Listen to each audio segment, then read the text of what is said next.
최근 무분별하게 발생하는 무차별 흉기 난동 그리고 유사 범죄가 사회 문제로 대두되고 있습니다. 내 주변에서도 발생할 수 있다는 우려 등이 커지면서 범국가적 그리고 사회적 대처가 필요하다는 목소리도 커지고 있는데요. 이슈피플 이번 시간에는 전북도민의 마음 건강을 책임지고 있는 전라북도 정신건강복지센터 이상열 센터장 모시고 이야기 나눠보겠습니다. 센터장님 안녕하십니까? 네, 안녕하세요. 이상열입니다. 네, 센터장님, 현재 원광대학교 정신건강의학과 교수이시기도 하고 네. 또 정신분석의 권위자로서 다양한 활동하고 계신데요. 네. 전문가가 보는 최근의 무차별 범죄 어떻게 보고 계십니까? 한 사람을 이해하기 위해서는 그 사람이 어떻게 성장해왔고 어린 시절의 경험이 어땠으며 가족 구성은 어떻게 됐는지를 좀 먼저 알아보는 것이 필요할 것 같고요. 그런 면에서 보면 크게 두 가지로 나누어 볼 수 있습니다. 하나는 중증의 정신장애가 있는데 이분들이 치료가 중단되거나 증상이 악화된 상태에서 피해망상과 환청에 의해서 무차별적인 또 아니면 타인에 대한 적대적 행위나 아니면 가해를 강하는 경우가 있을 수 있겠고요. 또 아닌데 이런 일이 이제 뉴스에 나오게 되면 이런 행위들을 모방 범죄하는 성격의 이상 성격을 가지고 있는 사람들을 구분해 볼 수 있을 것 같고요. 아마도 전자 같은 경우는 치료를 받아야 할 부분인 것 같고요. 후자 같은 경우는 강한 처벌이 좀 필요하지 않을까 생각하고 있습니다. 네, 사실 우리나라 하면 그간 치안 강국이라는 이미지가 강했는데 네. 요즘은 또 그렇지 않은 것 같습니다. 왜 이런 상황들이 연속으로 발생하는 거라고 보십니까?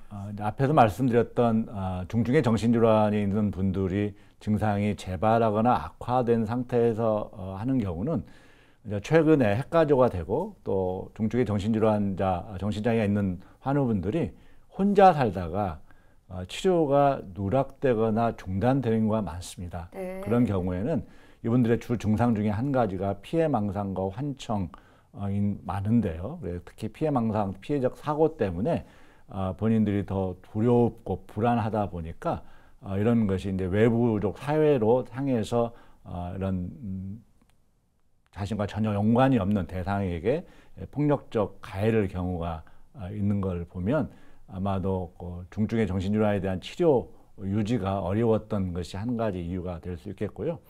사회적으로 놓고 보면 개인을 충동을 조절하거나 감정을 조절할 수 있는 역량들이 어린 시절부터 성장하는 과정에 성숙되게 발달되어져야 하는데 이것이 우리 사회가 아직은 이렇게 성숙하게 발달될 수 있도록 시스템이 마련되어 있지 않다 하는 걸 또 반증해 주고 있다고 생각합니다.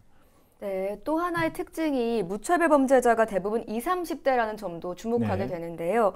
청년층의 결핍감, 소외감이 범죄로까지 이어지는 거 아니냐는 우려에 대해서는 어떻게 보시나요? 그것도 두 가지로 좀 나누어 볼 수 있습니다. 그러니까 중증의 정신질환이라고 알려진 조현병과 조울증은 되게 초발 연령 자체가 10대 후반에서 20대 초반입니다. 네. 그런데 이분들이 그런 병에 걸려 있고 증상이 심해져 있는 가운데 병원에 오지 않고 지내다가 타인에 대한 위해를 가하는 일이 발생하게 되기 때문에 20대 초반, 10대 후반에 많이 일어나게 되어 있고요. 두 번째는 이제 일반적으로 이상 성격을 가지고 성장하거나 해왔던 성인들 중에는 그 청년기 이전에 청소년기에 뇌 발달 자체가 충동을 억제하도록 성숙되지 못한 채 성장되어 왔던 사람들이 그런 자신의 분노나 공격성들을 외부로 표출하는 또 특히나 경제적 결핍이나 아니면 직장에서 누락되거나 아니면 이런 어떤 사회적 불평등에 관련된 것들을 자신이 피해받고 있다. 또 나의 불행과 좌절, 실패가 다 타인의 탓이고 사회가 불공정하기 때문에 나한테 이런 일이 일어난 것이다. 라는 생각을 가지게 되고 이것을 외부로 투사하다 보니까 외부 사람들에 대해서 이런 이상 성격을 가졌던 분들이 무차별적으로 아마 그런 행동을 하지 않는가 생각되어집니다. 네, 청년층뿐만 아니라 우리 사회 전반적으로 좀 더 밀착된 대책이 나와야 될 텐데요. 정신신경과적 치료와 보호제도 면에서 보면 어떻게 하는 게 맞다고 보십니까? 지금 가장 어려운 것이 뭐냐면 이제 정신장애가 있는 가족들에 의해서 모든 책임이 부여되어 있습니다. 입원하는 과정도 실제 보호 의무, 보호자에 대한 의무 입원이 되어 있거든요.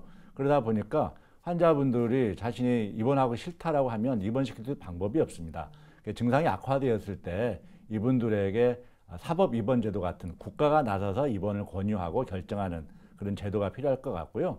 중증의 정신질환에 대한 국가 치료 책임제 같은 걸 통해서 약 70만 명이라고 알려져 있는 중증의 정신장애 환자분들이 치료 시스템 내에서 잘 치료받는 과정이 좀 필요하지 않을까 생각되어집니다.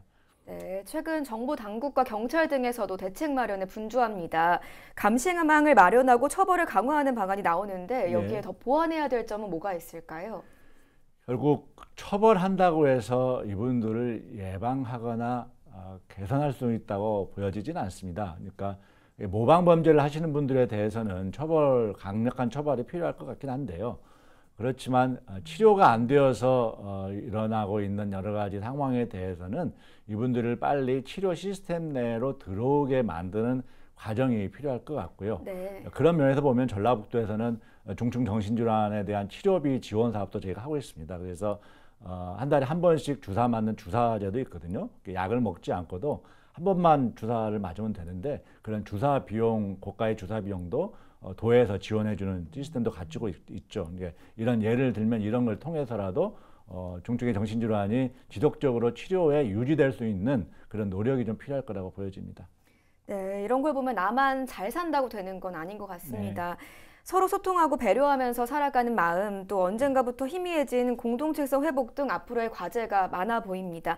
또 우리 사회가 함께 고민해야 할 지점도 있을 것 같은데요. 예, 이제 우리가 문명 이후에 인간의 뇌가 진화되어 왔던 과정을 보면 사회적 뇌로서 진화되어 왔습니다. 그러니까 사람과 사람의 감정적 교류가 많고 풍부해야 그것이 건강한 정신을 유지하고 또 그런 건강한 정신을 토대로 사회가 발전해 올 수 있다고 보여지고 있거든요. 근데 이제 최근 들어서 정서적 교류, 감정적 교류를 할 수 있는 기회가 점점 줄어들고 있죠. 그러니까 자신의 어떤 생각을 전달할 때도 핸드폰이나 카톡을 통해서 전달하지 자신의 감정들을 서로 얼굴과 얼굴을 마주보고 교류하고 전달하고 하는 과정들이 많이 생략되어 있지 않습니까? 네. 또 아울러서 타인이 무슨 생각을 하고 살아가는지 타인의 마음을 헤아려 볼 줄 아는 것을 저희가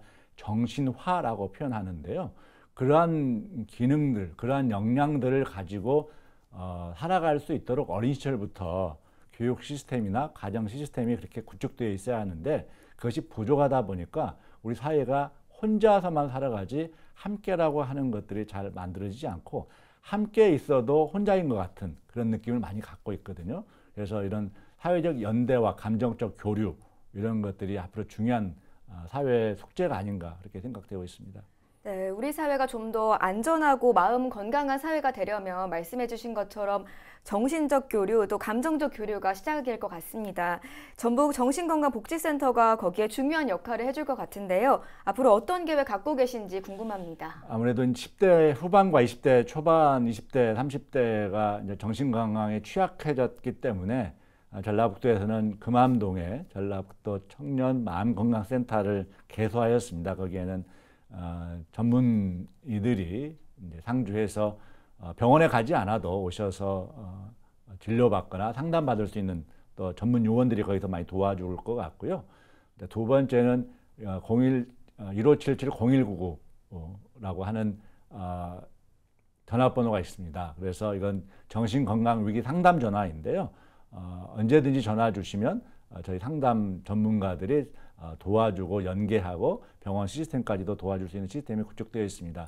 아울러 전라북도에는 옥랑대학병원의 권역 정신응급센터가 있어서 혹시 정신장애가 재발하거나 심해졌는데 환우분이 병원에 가지 않으려고 하는 경우에 경찰의 도움을 받게 되면 경찰이 이 환우분들을 그 병원까지 모시고 가서 거기서 진료받고 치료받을 수 있는 시스템이 전라북도에는 잘 구축되어 있습니다. 그러니까 14기 시군구에 있는 기초정신건강복지센터, 또 전라북도에는 전라북도 정신건강복지센터, 또 권역 정신응급센터 이런 것들을 좀 많이 활용해 주시거나 이용해 주시는 것도 필요하지 않을까 생각되어집니다.